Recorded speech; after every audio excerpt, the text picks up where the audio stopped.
Thank you so much, everyone, for staying with us.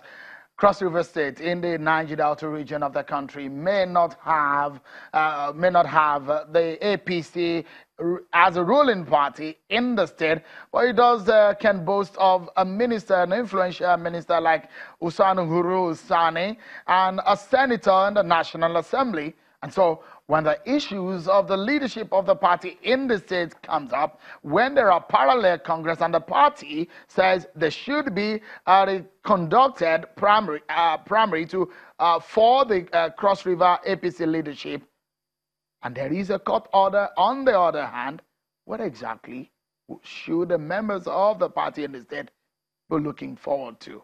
It's a crisis right now. I have both men from the either side of the divide talking to us from our Abuja studio, Dr. Awa Egbera and Mr. Max Oga. Both of them are lawyers. Thank you so much for talking to us. Before we went on that break, Dr. Egbera, we were talking about the conducted Congress at that time. Are you saying that the recently conducted Congress of the party is illegal, or the executive that have been inaugurated by the Oshiomhole-led leadership of the party is illegal? Yes. There were no congresses. When we say congresses, congresses must take a bite from the national secretariat of the party. Congresses were purportedly conducted in an unknown venue, and committee members were not disclosed, forms weren't sold, candidates were not screened. We didn't even know who was contesting. And as if that is not enough, congresses purportedly were conducted at about 6 a.m. in an undisclosed location in the state. Of course, such is not a congress. To cap it all, who inaugurated the ESCO? The National Vice Chairman, South, that is an interested party. It's not to usurp the powers of the National Working Committee, headed by the National Chairman, to inaugurate an ESCO without an appeal panel in place. Ordinarily, there should have been an appeal panel after the congresses before an inauguration should take place, because it's expected that there would have been some issues, probably, that should arise after such a process, as it has been the norm. On the other hand, given that Article 17, Sub 1 of our party constitution expressly states about tenure. A man had won elections on the 24th of February 2018, won again on the 19th of May 2018, and was inaugurated on the 4th of June by a substantive National Executive Committee of the party under the leadership of John Odige Oyegun, His Excellency. And the Constitution also states in Article 13, Sub 3, that only the National Executive Committee of the party that can superintend over such issues.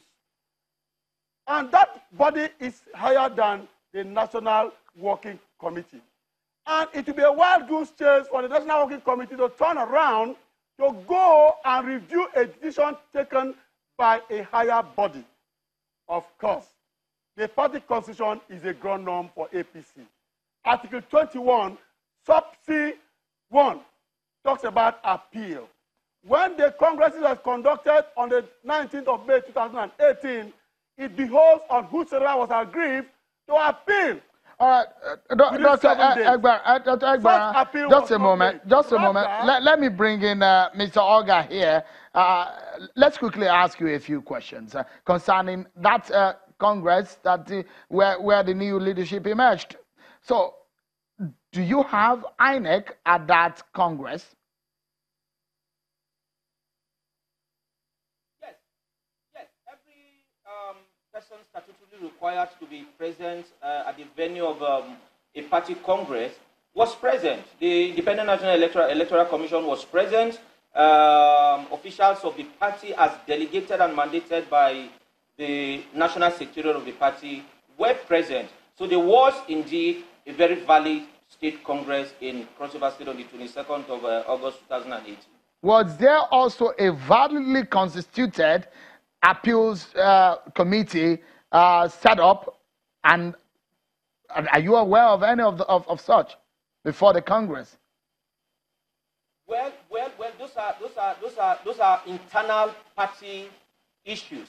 Whoever feels that there was no proper appeal panel in place can appeal. I mean, it means such a person is aggrieved. So where do they take the appeal to? I mean, you realize that it's part of the provisions and the conventions of conducting such an exercise that there should be an appeals panel set up before the Congress holds. Do you think that it does invalidate the exercise? Does it? Shaun, our laws presume regularity.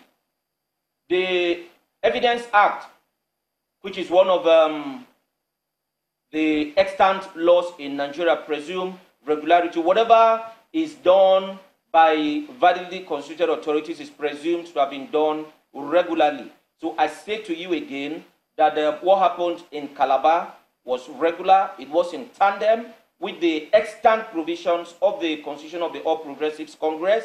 And whoever feels that anything was not properly done knows what to do. Such a person has a period of 7 days, beginning from when whatever took place in Calabar took place, to appeal to the National Secretariat of the party seeking redress. We cannot address that issue, and that issue cannot be, redress cannot be sought in the media.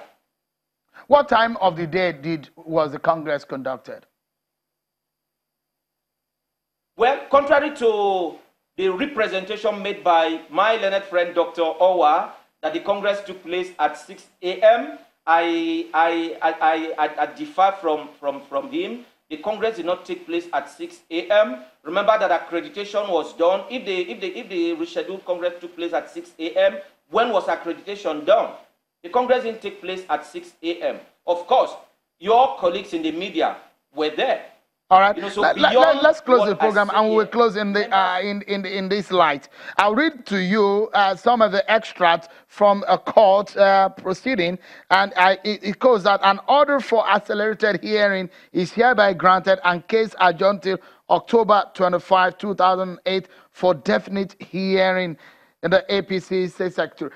End of quote. So it does mean that there is supposed to be a case to be heard in October over this matter, and this has happened just in 20 seconds. Mr. Oga, don't you think that the party is going to be facing a very huge legal issue with what is on the ground right now? Quickly, in 20 seconds. We are one family. We are going to resolve this issue. And mind you, Mr. Shaun, it is not everything that is lawful, that is expedient.